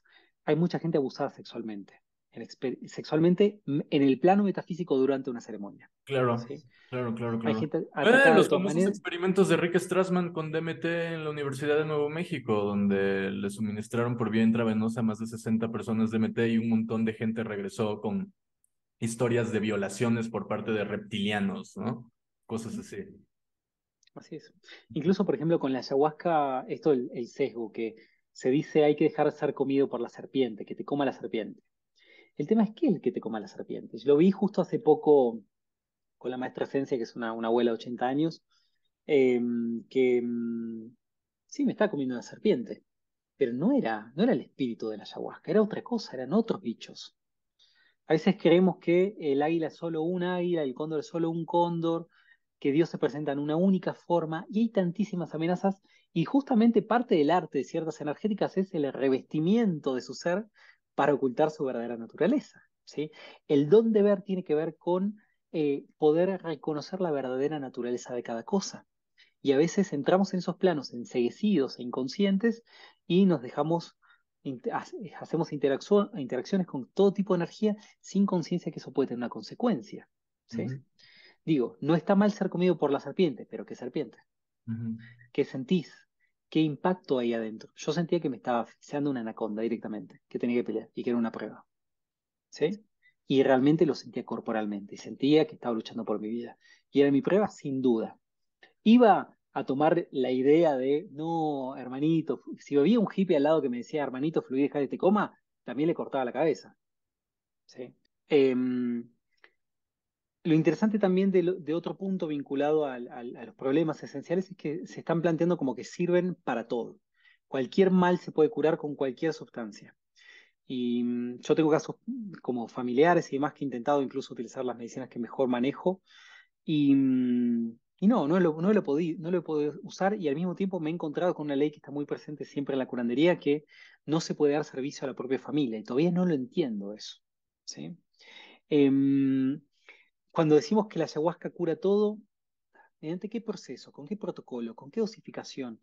¿Con qué guía? Porque no es lo mismo un guía ceremonial como por ejemplo he trabajado hace poco con Mateo Arevalo, que es el maestro de maestros, con una persona que ha dietado solamente una planta y su única formación es esa y no tiene conocimiento siquiera de, mm, de manejo energético, ni siquiera Icarea, por ejemplo. ¿Sí? Entonces, ¿cómo evitar al mismo tiempo eh, no caer en una degeneración de estos recursos enteogénicos, como lo son el tabaco y el alcohol? Sí, está muy claro, la hoja de coca. ¿A qué ha llevado a la sociedad la degradación de estos recursos que son sagrados, como lo son los tres que mencioné? ¿Puede acaso pasar que se degrade, no sé, el jícuri, la ayahuasca, la yanga, como el tabaco, el alcohol y la hoja de coca? ¿Puede pasar eso? ¿O acaso ya está pasando? Entonces, un punto interesante en este caso también es saber no endiosar las prácticas chamánicas, acá estoy enfocándome más en lo curativo, cuando en realidad podemos hacer medicina integrativa, transdisciplinar, podemos generar espacios de integración entre médicos alópatas y médicos tradicionales, psicoterapeutas y chamanes. Hay una línea de trabajo muy interesante que es un poco lo que yo estoy intentando ahora con mi papá, que es neurólogo, de ver de qué manera juntamos fuerzas para utilizar lo mejor de ambos mundos. Ahora quizás hablo en algún caso puntual que hemos trabajado juntos y los resultados de eso. Al mismo tiempo, el tema de los prejuicios de las medicinas. Escuchamos mucho hablar de diminutivos como los angelitos de yanguita, una yanguita amorosa, un tabaquito bien rezadito. A mí me hacen caer de la risa esas cosas porque no nos damos cuenta que nuestra palabra radica en la jerarquización de esos elementos. Lo mismo pasa con el tambor. El tambor hoy en día se ha degradado su uso. Antes los chamanes eh, soñaban con el tambor, soñaban con el árbol que iban a cortar para formarlo, soñaban con el animal que tenían que matar para ponerle su cuero. Había una relación de trance extático para sí mismo. Hoy en día simplemente es un acompañante musical y nada más. Y esa reacción está en muchos otros lados. Yo entiendo que, por ejemplo, antes los taitas, por ejemplo, se colgaban los collares de un jabalí que mataban ellos con sus manos y hoy en día lo compran los collares y bueno, quizás en términos de evitar el especismo es bueno, pero hay otras prácticas que han caído en usos más capitalistas, donde tenemos proveedor de cualquier tipo de medicina, ya no recolectamos, ya no fabricamos y eso le quita fuerza al trabajo que realizamos. Y eso es importante entender porque ¿qué estamos haciendo al conectarnos? ¿Qué estamos haciendo al guiar a la conexión a otras personas? Y en muchos casos estamos haciendo un despliegue energético de nuestra capacidad de elevación de la conciencia, de ampliación de la mente. Y para eso necesitamos acumular energía e invertirla en esos trabajos. Por eso justamente el último video de Rey habla de la disyuntiva entre el ensoñar o el tener relaciones sexuales, ¿sí? Tenemos que aprender nosotros a manejar esa energía fina. Y hay muchas herramientas, afortunadamente. Los pases mágicos, la recapitulación en el campo de la tercera edad, el chikun, el yoga, el acondicionamiento físico. Hay muchísimas prácticas, pero no solo es tomar un suplemento psicodélico, ¿sí? Entonces, estos son algunos de los problemas esenciales que podemos tratar. Y si querés, nos metemos en los problemas fácticos de qué cosas están pasando también para meternos. ¿No te escucho? Estaría súper bien porque justo ahora creo que lo que hicimos fue como, o lo que hiciste fue más bien como delimitar estos problemas que se relacionan como con el concepto, con la aproximación que hace la persona con el concepto y tal. Y creo que ahora podemos también hablar de otros problemas que quizás están más concretos, más manifestados en algo tangible ahí afuera, ¿no? Ujú. Bien, es un tema picante y es un tema que quizás en otros momentos no me metería, pero bueno, parte del deber ético de poder todo salir adelante. Me vine pensando, reflexionando. Hay muchos asuntos de cosas que no están bien, pero esto no implica que hay que cerrar a la comunidad de la medicina tradicional, las ceremonias y las búsquedas psiconáuticas. Todo lo contrario, hay que depurar, hay que jerarquizar. La depuración tiene connotaciones medias raciales que no quiero tener. La depuración es de cada quien hacia sí mismo, ¿sí? Lejos estoy de pensar en que tiene que haber un organismo que diga quién es curandero, quién no es curandero, quién puede tomar una planta, quién no. Cada quien tiene que realizar la propia jerarquización de su ser. Eh, Algunos problemas fácticos que se están dando. Por un lado, el tema de eh, la incoherencia ambientalista que tienen estas prácticas, ¿sí?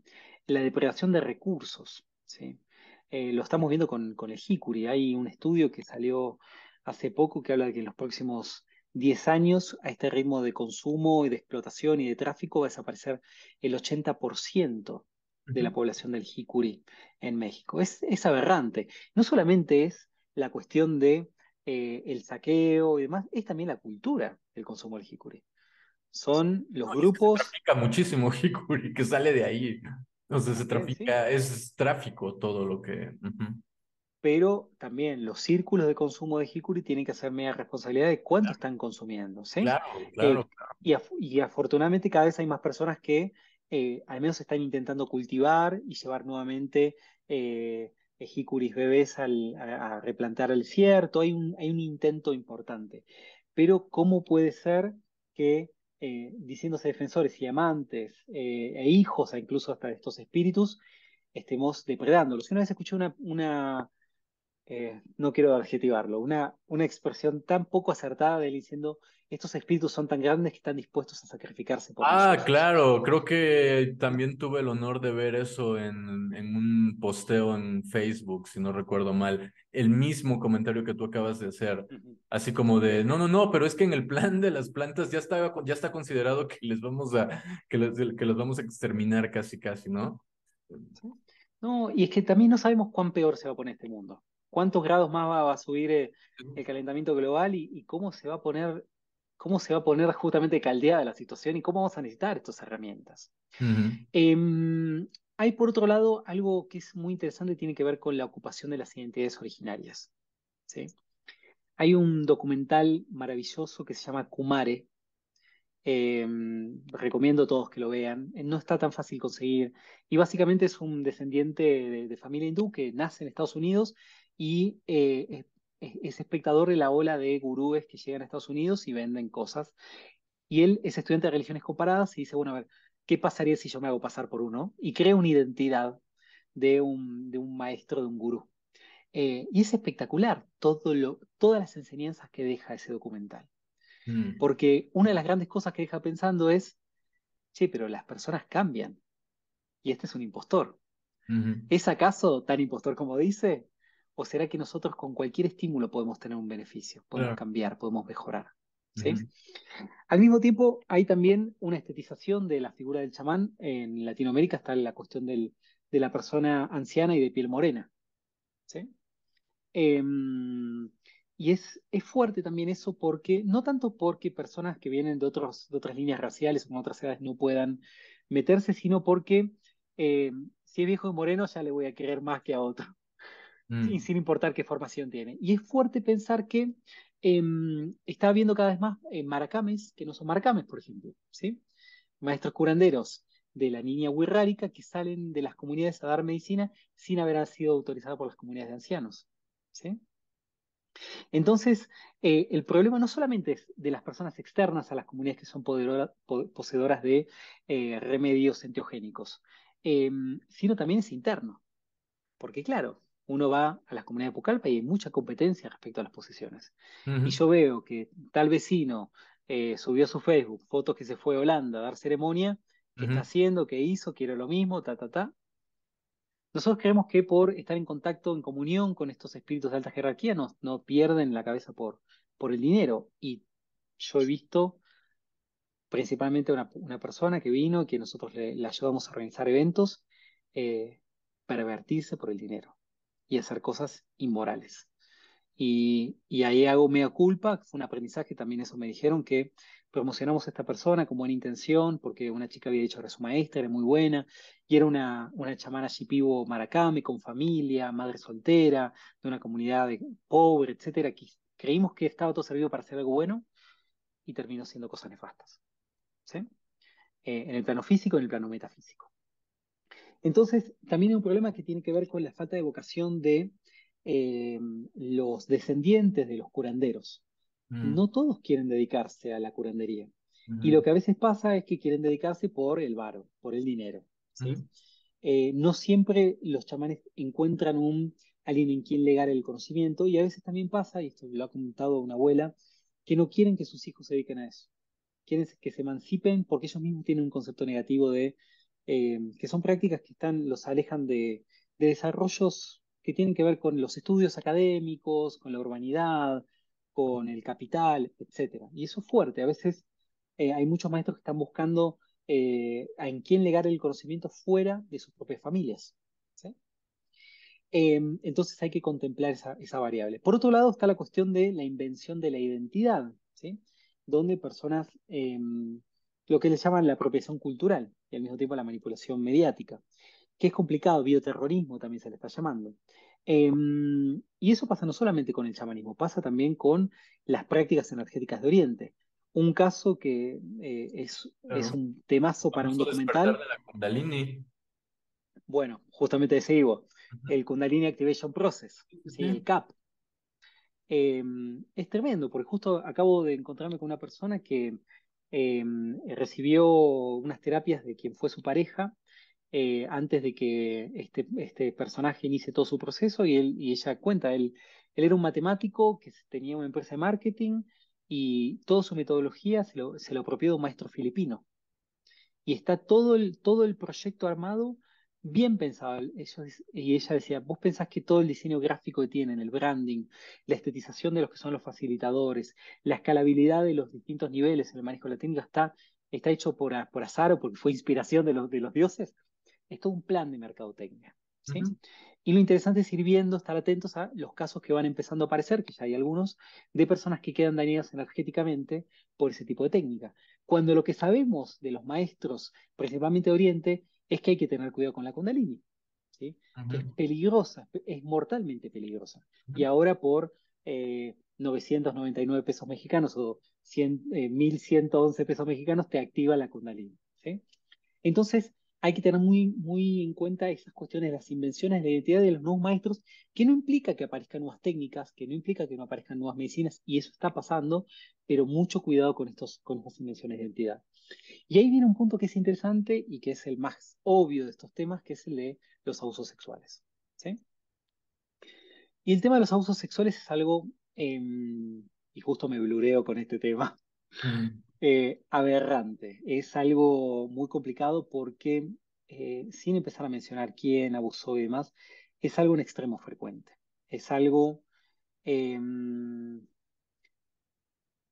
que, tal como lo indagué con una medicina, detrás de todo abuso sexual hay una ofrenda energética a seres, a patógenos metafísicos, digámosle, a patógenos energéticos, a inorgánicos. Detrás de toda violencia sexual, de toda manipulación sexual, que en el caso a veces en el contexto ceremonial eh, se utilizan recursos brujeriles para acostarse con tal o cual persona, tienen consecuencias, no quiero ni pensar en las consecuencias para el quien lo hace, sino las consecuencias energéticas de una persona que ha sido dejada cuando su campo energético estaba totalmente abierto. Son cosas que a mí me erizan la piel y es algo que me interesa pensar porque yo no quisiera caer nunca en eso. ¿Qué penalidad puede tener eso cuando una persona llega para sanar una traumatización y es retraumatizada en un contexto ceremonial? ¿Sí?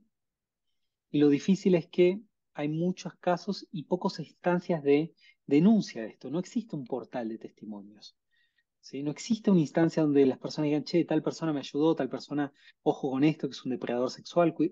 Y lo cierto es que, como detrás de la figura de los profesores, muchas veces hay personas con ansia de poder, ¿sí? Detrás de la figura de los chamanes hay depredadores sexuales en potencia. ¿Sí?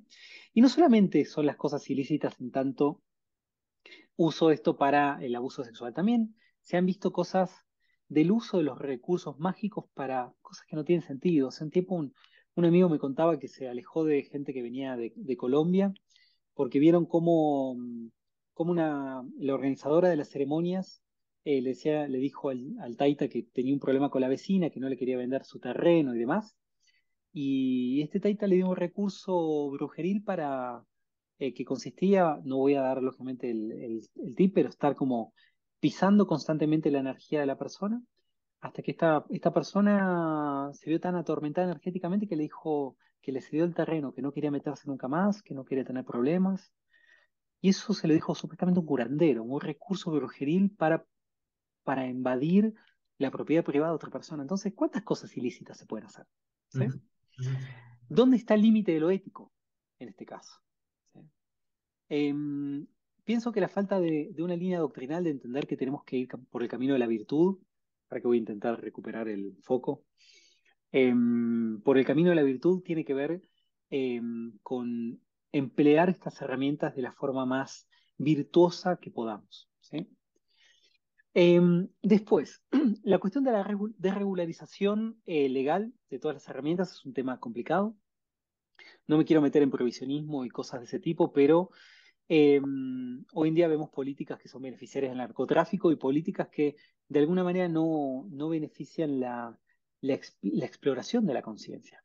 Hoy en día hay una privación de que cada individuo explore su propia conciencia, que seamos soberanos espirituales. ¿Sí? Me muevo para ver si encuentro el foco de vuelta. Eh, por otro lado, hay hay una tendencia a invadir el sistema constantemente de la soberanía del individuo. Lo vimos con el tema de la vacuna últimamente, cómo puso en crisis la soberanía de salud de cada individuo. ¿Y cuál es nuestra soberanía de conciencia? ¿Sí? ¿Cómo podemos ser soberanos de nuestro propio espíritu? Es un tema a plantearse. Y al mismo tiempo está la cuestión de la persecución, que es uno de los problemas fácticos donde eh, cada vez hay más conflictos. Estamos hoy en día en México con 9 detenidos por entrada de ayahuasca en el país. Pero lógicamente hay un aspecto positivo de eso. ¿Qué descontrol había previo a eso? ¿Sí? ¿Qué problemas estaba habiendo? ¿Había habido muertes? Sí, había habido muertes en ceremonias. ¿Había habido vejaciones? Sí, había habido vejaciones. ¿Descontrol, más uso, explotación comercial? Sí. Entonces, ¿es mala ese acontecimiento que es un acontecimiento adverso? No, quizás es un acontecimiento que como una metáfora de nuestra propia vida, que donde a veces vivimos situaciones contradictorias o adversas y que tienen un propósito positivo de aprendizaje y demás, muy posiblemente este episodio haya prevenido cosas peores que se venían con la ayahuasca. Pero al mismo tiempo hay una persecución muy clara. Hoy en día, no sé, la Declaración Universal de los Derechos Humanos está como sin consideración frente a estas prácticas de la libertad de la conciencia, eh, al libre desarrollo de la personalidad, por otro lado, y a la libertad religiosa. Lógicamente, cuando entendemos religiosidad por todo aquello que se practica en el marco de una institución, el chamanismo no entraría dentro de eso, ¿sí? Porque para el chamanismo la institución es la tierra y son los cielos. Entonces, ¿cómo enmarcamos eso para justificar lo religioso? Por eso es interesante lo que ha hecho el Santo Daime. Em, por otro lado, hay un separativismo irracional muy fuerte dentro y fuera de la comunidad. Em, Ni las medicinas sagradas son drogas, ni las drogas son de farmacia son medicina. Depende siempre del uso. Esto es muy importante. Evidentemente tenemos que ir en contra de la negligencia en cada campo. ¿Sí? Ese es nuestro enemigo. Las prácticas negligentes, tanto con los enteógenos como con la medicación de patente. Y lo estamos viendo hoy en día con lo que se está llamando la pandemia de opioides que está viviendo Estados Unidos, por ejemplo. Esto es una cosa tremenda de la que no se está hablando tanto. Em, lo importante es que la neoespiritualidad o las prácticas del neochamanismo no sean un sustituto de las religiones. ¿Sí? Hoy en día parece que al ego le viene muy bien atacar al cristianismo, a las doctrinas budistas que son demasiado restrictivas, pero estamos utilizando los mismos mecanismos imposturados para todas las prácticas psiconáuticas o psicodélicas. Y por otro lado también lo peligroso que es la instalación de los relatos y las estéticas eh, que no tienen que ver con la tradición. Hoy en día empieza a haber un look de lo que es el chamán. Empieza a haber una exigencia de que a fuerza tiene que tener una manga de tatuaje, ¿sí? A fuerza tiene que tener mandalas en una parte del cuerpo, a fuerza tiene que tener alguna túnica con lino, con algún tipo de simbología relativa a alguna etnia, ¿sí?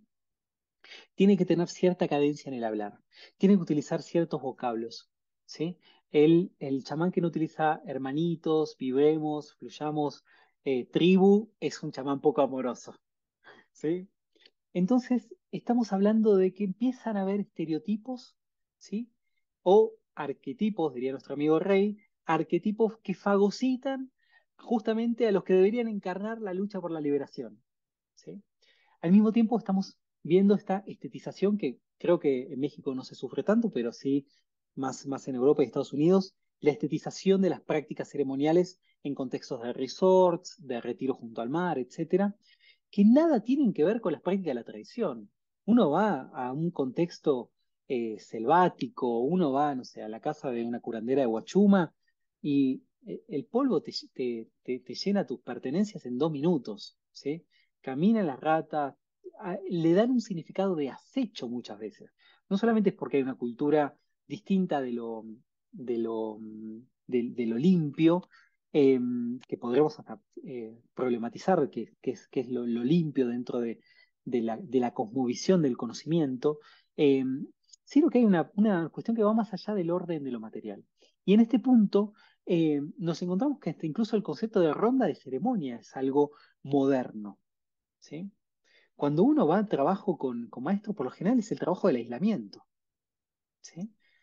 Por lo general a veces no se mezclan sexos, no hay ni siquiera estructura. La maloca hoy en día hasta se es cuestionada por maestros shipibos porque dicen, ya no nos sirve tanto para optimizar la cantidad de personas que podemos meter en un espacio, nos sirve más que sea rectangular, ¿sí?